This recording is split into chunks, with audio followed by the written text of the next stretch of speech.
नमस्कार। सभी बंधुओं को मेरा आदर स्वीकार हो। स्वर ज्ञान, यह प्रश्न कई लोगों के मन में चल रहा होगा। जाहिर सी बात है कि प्रश्न तो आना ही चाहिए। जब प्रश्न नहीं होगा तो उत्तर भी नहीं होगा। जब जवाब नहीं होगा तो फिर प्रश्न काहे का है। इसलिए प्रश्न आते कहाँ हैं? प्रश्न आने का मतलब है अज्ञानता। जहाँ अज्ञानता जन्म लेती है वहीं एक प्रश्न खड़ा हो जाता है, और जहाँ अज्ञानता समाप्त होने के लिए रास्ते पर चल पड़ती है तो वहाँ कई सारे प्रश्न पैदा हो जाते हैं। और जिस जगह प्रश्नों का उत्तर मिलने लगता है वहाँ पर मेरी जिज्ञासा उत्पन्न हो जाती है। तो यह सब किसके लिए हो रहा है? सिर्फ स्वर ज्ञान से। यह स्वर ज्ञान क्या है, इसके अभी हम कुछ अनुसरण कर लेते हैं। स्वर ज्ञान है हमारी श्वास का ज्ञान। जो हम लोग सब जितने भी प्राणी हैं इस धरती पर, सभी लोग श्वास का भोजन करते हैं। यह श्वास रूपी जो हवा है जिसे हम प्राण वायु कहते हैं। प्राण वायु का दूसरा नाम ऑक्सीजन भी है। यह प्राण वायु जो हम श्वास ले रहे हैं इसी को स्वर कहते हैं। यह स्वर हमारी नाक से चलने वाली हवा कहलाती है, और इस हवा में उतार चढ़ाव होते हैं। कभी गर्म तो कभी ठंडी, कभी तेज तो कभी मध्यम, तो कभी बहुत धीमी, कभी इतनी फास्ट कि जिसे हम देख कर के हैरान खुद हो जाते हैं। तो ऐसा जो भाव इस श्वास में हमें अनुभव हो रहा है इसी को हम ज्ञान कहते हैं। जब यह ज्ञान हमारे अंदर प्रविष्ट होता है तो यह स्वर ज्ञान बन जाता है। तो स्वर का ज्ञान अर्थात स्वयं मनुष्य होने का ज्ञान कहलाता है।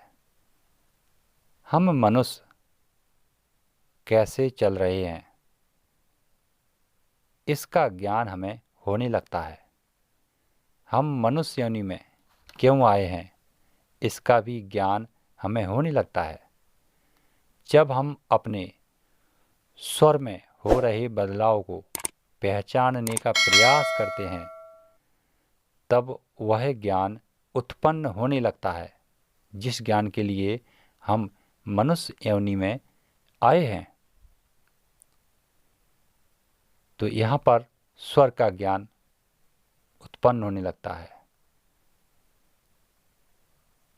जो लोग ऐसा सोचते हैं कि स्वर ज्ञान हमारा कोई उपयोगी नहीं है तो यह उनकी जीवन की सबसे बड़ी भूल है। स्वर ज्ञान के बिना इस संसार में कोई भी प्राणी एक क्षण भी जीवित नहीं है,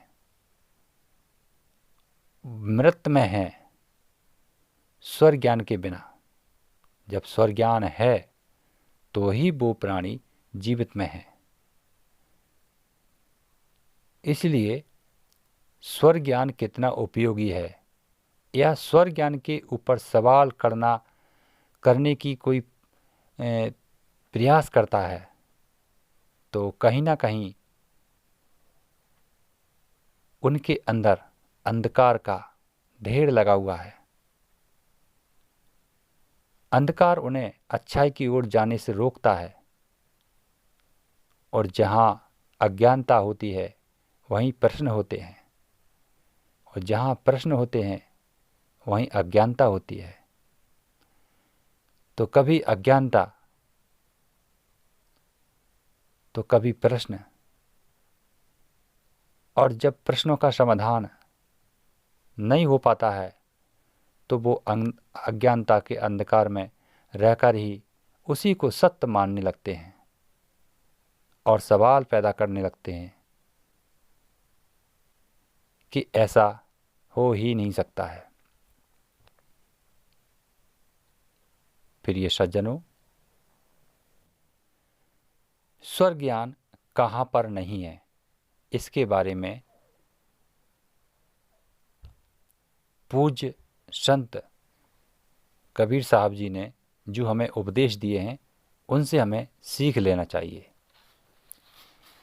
आज हम भी कुछ उनकी चौपाइयों का इस्तेमाल करके वो एहसास करना चाहते हैं कि स्वर्ग ज्ञान कहाँ पर नहीं है।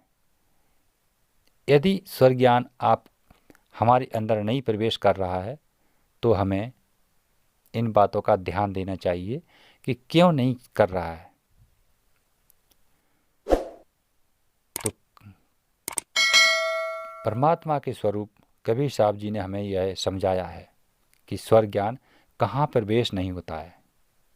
चलिए उनके दोहे के भाव अर्थ के साथ समझते हैं। उन्होंने कहा है, मान बड़ाई देख कर भक्ति करे संसार, जब देखे कछुहीनता अवगुण धरे गवार। यहाँ पर वो कह रहे हैं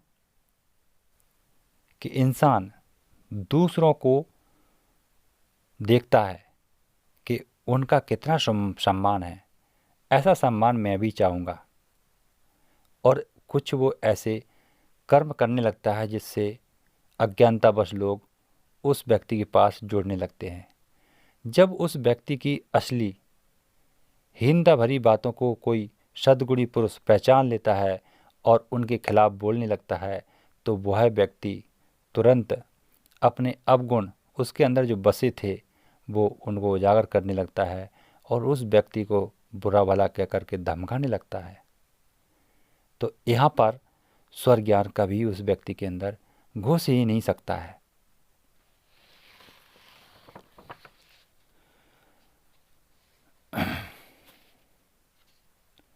दूसरा उन्होंने और कहा है एक कड़ी में,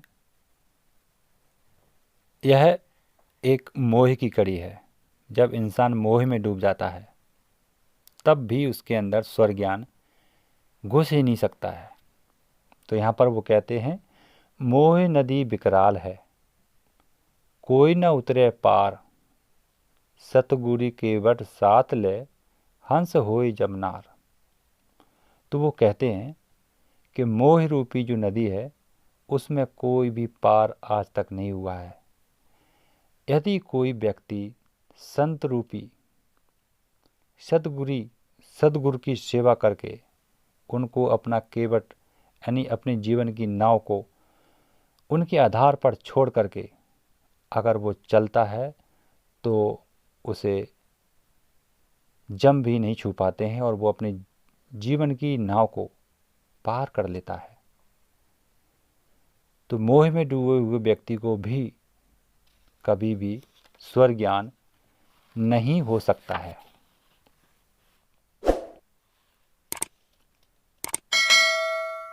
तीसरा शब्द उन्होंने और कहा है, लालच। यदि हम अपने जीवन में लालच भरी इच्छा से स्वर्ग ज्ञान को प्राप्त करने की चेष्टा करते हैं तब भी हमारे अंदर स्वर्ग ज्ञान नहीं घुसता है। जब मन लागा लोभ सो, गया विषय में भोए, कहें कबीर विचार के, कई प्रकार धन होए।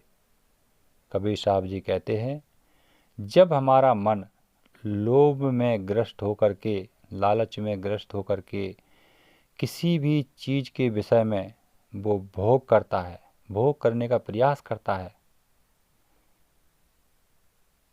तो कबीर साहब कहते हैं ऐसे व्यक्ति के हित में कभी वो धन इकट्ठा नहीं हो पाता है, होता भी है तो वो व्यर्थ में चला जाता है, उसके कोई काम में नहीं आता है, जीवन के सदुपयोग में नहीं रहता है।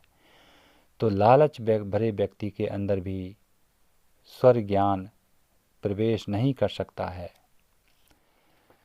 अब प्रिय सज्जनों,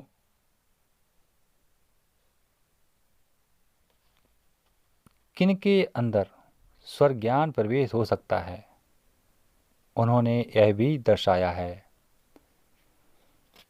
कौन से व्यक्ति हैं जिनके अंदर स्वर ज्ञान प्रवेश सहज रूप से हो जाता है। शब्द पाए सुरत राखिए, सो पहुँचे दरबार, कहें कबीर तहाँ देखिए, बैठा करो क्षमा। कबीर साहब जी कितनी अच्छी बात कहते हैं। शब्द है, हम जो भी शब्द बोलते हैं, जो भी शब्द हम सुनते हैं, उन शब्दों का विचार करना चाहिए, उन शब्दों के बारे में सोचना चाहिए कि हमने जो शब्द बोला है उसका क्या संदेशा गया है सामने के पास जिससे हमने बोला है, और उस व्यक्ति जब उस संदेश को पढ़ेगा तो वो हमारे प्रति कैसा भाव वापस देगा। यदि हम इस शब्द को इस प्रकार से शब्द की परिभाषा को समझ लेते हैं तो वह व्यक्ति सीधा दरबार में पहुंच जाता है, जहां पर सभी एक साथ बैठे हैं, एक समान हैं, उस दरबार में पहुंच जाता है। तब कहते हैं कबीर साहब जी कि वहाँ पर जो हमारा मूल पुरुष है, जो इस शरीर को, इस पृथ्वी के ब्रह्मांड को, इस संसार के सभी जीवों की परिधारा को चला रहा है, वो हमें दिखाई देता है और वही हमारे शरीर को चलाता हुआ हमें नज़र आता है। जब हम शब्द के भाव को समझने लगते हैं, शब्द की परिभाषा को समझने लगते हैं, तो यहाँ पर हमें ज्ञान प्रवेश होता है।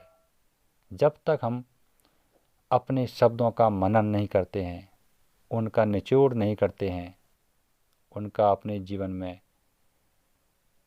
उतारते नहीं हैं, सही और गलत का विवेक नहीं करते हैं, तब तक हमें स्वर ज्ञान नहीं होता है। आप हमारे चैनल पर नए हैं, अभी तक आपने सब्सक्राइब नहीं किया तो सब्सक्राइब करके जरूर जुड़ जाएं।